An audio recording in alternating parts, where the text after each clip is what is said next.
নমস্কার বন্ধুরা, welcome to learning কে। চলে এসেছি নতুন একটা ভিডিও নিয়ে। আজকের ভিডিওর মূল বিষয়বস্তু হচ্ছে রেলওয়ে লোকো পাইলট সংক্রান্ত। তো যাদের স্বপ্ন রেলওয়ে লোকো পাইলট হবেন এবং যারা বেকারত্ব জীবন থেকে বাইরে এসে নিজেকে একটা প্রতিষ্ঠিত স্থানে নিয়ে যেতে চান, তাদের কিন্তু এটা একটা বেস্ট সময়। নিজের বেস্ট পারফরমেন্স কিন্তু এখনই করতে হবে। এখনই নিজের বেস্ট পারফরমেন্স করলেই কিন্তু আর 6 থেকে 8 মাস পরে গিয়ে কিন্তু আপনি একটা ভালো স্থানে গিয়ে পৌঁছাবেন।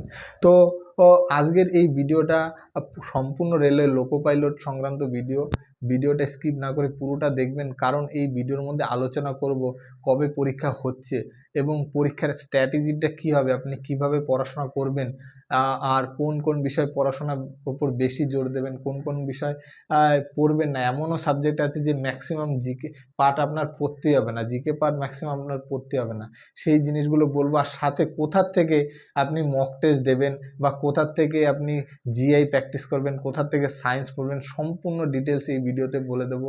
ভিডিওটা কিন্তু ভীষণ হেল্পফুল হবে আপনাদের জন্য, যদি আপনাদের স্বপ্ন থাকে রেলওয়ে লোকো পাইলট হওয়ার জন্য। তো আবারও বলছি, চ্যানেলটিকে ভালো লাগলে অবশ্যই চ্যানেলটিকে সাবস্ক্রাইব করবেন আর দেখতে থাকুন পুরো ভিডিও। করছি আজকের ভিডিও। সবাই জানো যে রেলওয়ে যে লোকো পাইলটের সেটা ভ্যাকেন্সি কিন্তু 5500-এর মতো ছিল।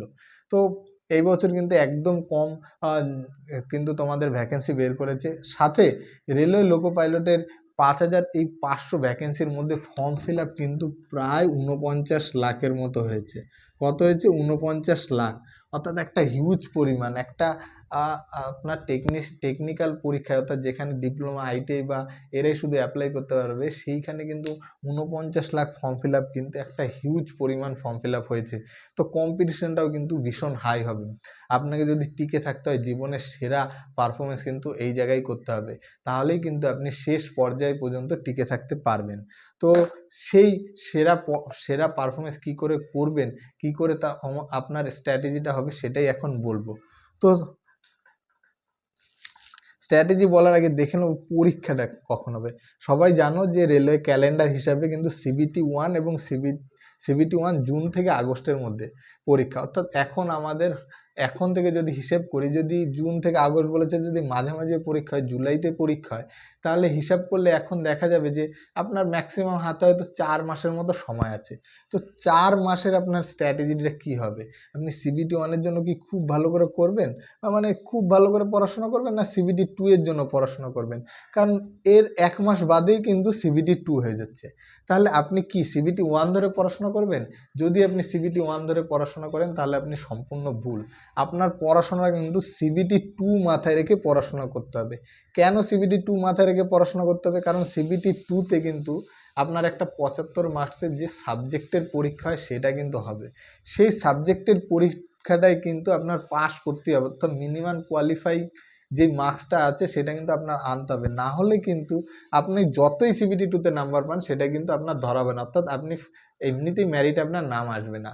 ম্যারিটে তো ওই জায়গায় তো ভালো পরীক্ষা দিতেই হবে, সাথে আপনার কিন্তু যেই ট্রেড টেস্ট থাকবে 75 নম্বরের, 100 নম্বরের সাথে, সেইটাও কিন্তু ভালো করে দিতে হবে। তো এই 1 মাসে কি আপনি ট্রেডটা পড়াশোনা করে কমপ্লিট করতে পারবেন? আশা করি এটা ভীষণ চাপের হয়ে যাবে। তো আমরা এখন থেকে কিভাবে পড়াশোনাটা শুরু করব? সিবিটি 2 এর জন্য।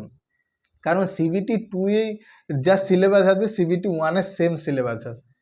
তো সিলেবাসের ভিত্তিতে যদি দেখি, সিলেবাসের খুব একটা পার্থক্য নেই, সিলেবাস সেমই আছে।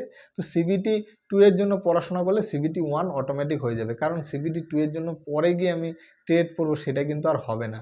সেটা তো বুঝতেই পারছো। তো সবাই এখন থেকেই মিনিমাম দিনে 2 থেকে 3 ঘন্টা তোমার যেই সাবজেক্ট আছে, ডিপ্লোমা আইটিআই যাই আছে, সেটার ওপর কিন্তু এখন থেকে জোর দাও। নাহলে কিন্তু সিবিটি 2-তে গিয়ে কিন্তু তুমি কিন্তু ফেল করার চান্সটাই খুব বেশি থাকবে।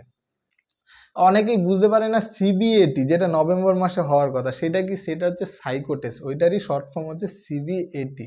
সাইকো টেস্টটা কিন্তু নভেম্বর মাসে হবে। অর্থাৎ অনেকেরই জিজ্ঞাসা থাকতে পারে যে তাহলে সাইকো টেস্ট কি এখন থেকে প্র্যাকটিস করব? একদমই দরকার নেই।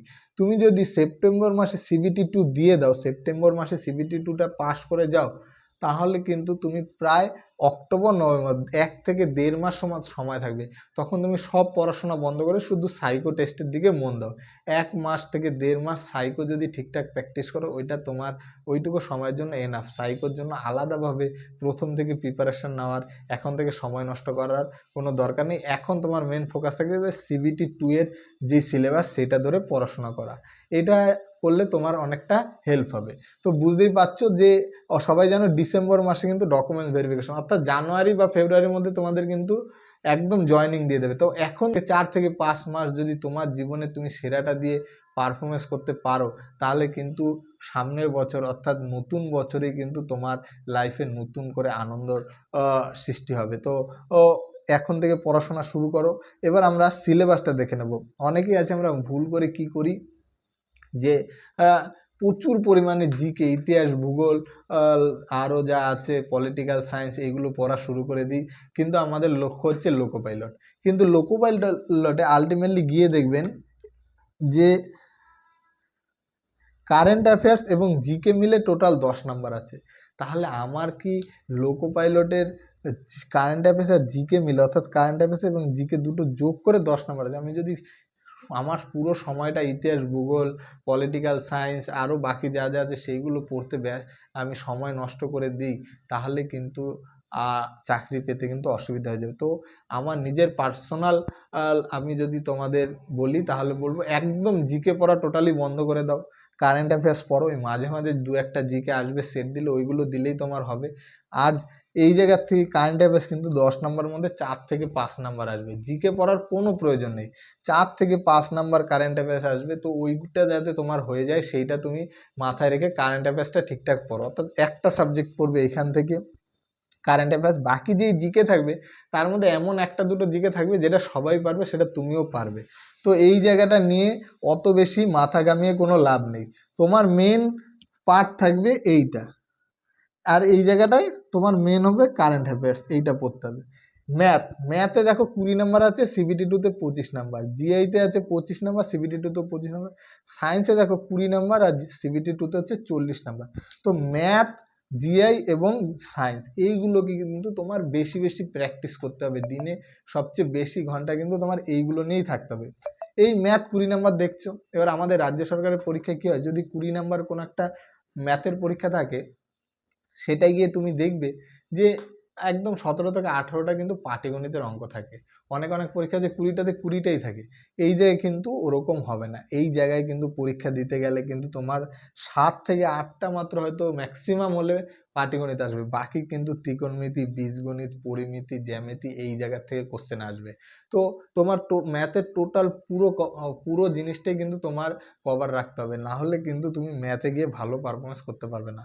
অর্থাৎ শুধু পাটিগণিত করে গেলাম, রাজ্য সরকারের কোনো একটা পরীক্ষায় গিয়ে ভীষণ ভালো ম্যাথের পরীক্ষা দিয়েছি, কিন্তু এই জায়গায় গেলে কিন্তু সেটা হবে না। তোমার পাটিগণিতের সাথে সাথে ত্রিকোণমিতি, বীজগণিত আর পরিমিতি আর জ্যামিতি, এটাতে তোমার একদম ভালো করে প্র্যাকটিস থাকা দরকার আছে। তো ত্রিকোণমিতি, বীজগণিত, পরিমিতি এগুলো তোমরা এখন থেকেই ভালো করে প্র্যাকটিস করে যাও। অর্থাৎ 7 থেকে 8 নাম্বার তোমার হয়তো পাটিগণিতের আসবে, আর বাকি 12 নাম্বারের মতো কিন্তু তোমার কিন্তু বাকি ওই 4টে জিনিস থেকে আসবে। জিআই কিন্তু এই 25 নাম্বারের মধ্যে কিন্তু 25 নাম্বারের মধ্যে জিআই কিন্তু আমরা নর্মাল যে জিআই করি তার চাইতে কিন্তু একটু অড জিআই আসবে। বিবৃতি আসবে তোমার 5 থেকে 6টা, 25-এর মধ্যে তোমার বিবৃতি থাকবে 5 থেকে 6টা, সাথে তোমার সিটিং অ্যারেঞ্জমেন্ট 4 থেকে 5টা। অর্থাৎ মোটামুটি বলা যায় এর মধ্যে 10টাই তোমার সিটিং অ্যারেঞ্জমেন্ট আর বিবৃতি আসবে। 25টার মধ্যে 10টা, অর্থাৎ সিটিং অ্যারেঞ্জমেন্ট আর বিবৃতি কিন্তু খুব ভালো করে পড়তে হবে। সিটিং অ্যারেঞ্জমেন্ট এমন নয় যে 4টে লোক দিয়ে দিল, নর্মাল একবার ক্যালকুলেশন করলে বেরিয়ে গেল, সেরকম কিন্তু না। একটু হার্ড থাকবে, একটু বুঝতে হবে, বড় থাকবে। তোমরা দেখবে পরীক্ষা দিতে করলে এতটাই বড় লেখাটা থাকে যে অনেক সময় স্ক্রোল করে নামাতে হয়, একসাথে একটা স্ক্রিনে ধরে না পুরোটা লেখা। আমরা যখন এনটিপিসি পরীক্ষা দিয়েছিলাম বা গ্রুপ ডি পরীক্ষা দিয়েছিলাম, অনেক কোশ্চেন এরকম ছিল যেটা একটা স্ক্রিনে ধরছিল না, যখন স্ক্রোল করে নামিয়ে আবার পড়তে হচ্ছিলো, আবার উঠিয়ে। তো অনেকটা সময় সাপেক্ষ। তো প্র্যাকটিস তোমাকে খুব হার্ড লেভেলের জিনিসগুলোই প্র্যাকটিস করতে হবে। কোথা থেকে প্র্যাকটিস করবে সেটাও আমি বলে দিচ্ছি। সবচেয়ে বেস্ট জায়গা থেকে তোমায় যেখান থেকে প্র্যাকটিস করলে উপকৃত হবে সেই জায়গায় বলে দেবো। সায়েন্স তুমি কিন্তু 9, 10, 11, 12 পারলে একদম 9, 10, 11, 12 কিন্তু সিবিএসসি বোর্ডের একদম সায়েন্স বুক পড়া শুরু করে দাও। আর যদি বাংলা মিডিয়ামের থাকে 9, 10 এর বই পড়ো, সাথে 11, 12 এর বইগুলো কিন্তু বাংলা মিডিয়ামের পড়তে হবে। তো সায়েন্স কিন্তু এটা সায়েন্স কোথা থেকে পড়বে? ইলেকট্রিক, লেন্স, কার্যক্ষমতা, এই জায়গাগুলো থেকে কিন্তু সায়েন্সের বেশি কোশ্চেন আসছে। অর্থাৎ এই সায়েন্সের যে 20 মার্কস দেখছো, এর মধ্যেও কিন্তু 4 থেকে 5 নাম্বার কিন্তু তোমার ম্যাথ আসবে, সায়েন্সের ম্যাথ। অর্থাৎ এই পুরো পরীক্ষাটাই কিন্তু ক্যালকুলেশন বেসিস। ক্যালকুলেশন যার যত ভালো হবে, যত বেশি প্র্যাকটিস করবে, আর ক্যালকুলেশন করতে গেলে কিন্তু সময়ে তোমার বেশি খরচ হবে। তো সময় মেনটেন করে যে ক্যালকুলেশন যার যত বেশি ভালো থাকবে, গুণ ভাগ করতে যে যত বেশি স্পিড থাকবে, সেই কিন্তু পরীক্ষার হলে তত ভালো পারফরমেন্স করতে পারবে। সেম প্রসেস, এটাই জাস্ট ডবল করে দিয়েছে, সিলেবাসটা একই দেখতে পাচ্ছ। তো তোমার কোন কোন বিষয়ে জোর দিতে হবে? সায়েন্সে তুমি লুসেন্টের একটা সায়েন্সের ম্যাথ বইও পাওয়া যায়, লুসেন্টের একটা সায়েন্সের বইও পাওয়া যায়, সেটাও পড়তে পারো, সেটা ইংরেজিতে আছে। আর সবচেয়ে বেস্ট হবে তুমি 9, 10, 11, 12 সায়েন্সের বুকগুলো দেখো, 9, 10 সব চ্যাপ্টারগুলো পড়ো, 11, 12 বেছে কিছু মেন যে সাবজেক্টগুলো আছে সেই সাবজেক্টগুলো পড়লেই হবে। তো এইগুলো হচ্ছে সায়েন্সের কিন্তু অঙ্ক করতে হবে। এই ছিল হচ্ছে তোমার টোটালি এলপির কিন্তু প্রিপারেশনের যে সিলেবাস। এবার বলবো যে কোন জায়গা থেকে তুমি প্র্যাকটিস করবে। আমি এই পাশে দিয়ে দিচ্ছি, কিছু ডেমো দিয়ে দিচ্ছি। এনটিপিসি প্র্যাকটিস করতে গেলে কিন্তু তোমার এই টেক্সট বুকে সাবস্ক্রাইব নেবে। টেক্সট বুক কিন্তু আমার কিন্তু পেইড প্রমোশন না, আমি জাস্ট নর্মালি টেক্সট বুক থেকে আমি নিজে প্র্যাকটিস করেছি, তাই তোমাদেরও বলছি টেক্সট বুকে সাবস্ক্রিপশান নেবে মাত্র 300 টাকার মতো। 1 বছরের জন্য তুমি ভারতবর্ষে যত পরীক্ষা, সব পরীক্ষার মক টেস্ট দিতে পারবে। আর এত মক টেস্ট তুমি দিয়ে শেষ করতে পারবে না। তো টেক্সট বুকে সাবস্ক্রিপশান নেবে। সাবস্ক্রিপশান নিলে ওইখানে গিয়ে সার্চ দিলেই দেখতে পারবে এরকম জিনিস চলে আসবে পাশে। ওইখানে দিয়ে previous year math, previous year science, previous year GI, SSC বা রেলওয়ে আগে শুধু যোগ করে দেবে। SSC railway, SSC previous year math, SSC previous year science, পুরো কমপ্লিট তোমার যত বিগত বছরগুলোতে যত এসএসসিতে সায়েন্সের কোশ্চেন এসেছে সব চলে আসবে। দেখবে 20,000-এর বেশি কোশ্চেন আসছে। সাথে এরকম সার্চ দিলে দেখবে জিআইও চলে আসবে, প্রায় 12,000 বা 15,000-এর মতো জিআইও চলে আসবে, ম্যাথও চলে আসবে। এসএসসি এবং আরআরবি এই দুটোর প্রিভিয়াস ইয়ারের এই সায়েন্স, ম্যাথ এবং জিআইগুলো যদি তুমি ওই জায়গা থেকে কমপ্লিট করতে পারো, আমি নিজে তোমাকে বলছি যে আর কোনো তোমার বই বা কোনো কিছু পড়ার কোনো প্রয়োজন হবে না, যদি শুধু ওই জায়গাগুলো তুমি ভালো করে করতে পারো। কারণ এসএসসি বা রেলওয়ের পরীক্ষা কিন্তু টিসিএস অর্থাৎ সিবিএসসি কম্পিউটার বেসড কোশ্চেন হয়, তারা কিন্তু এক কোশ্চেনগুলি একটু ঘুরিয়ে ফিরিয়ে দেয়।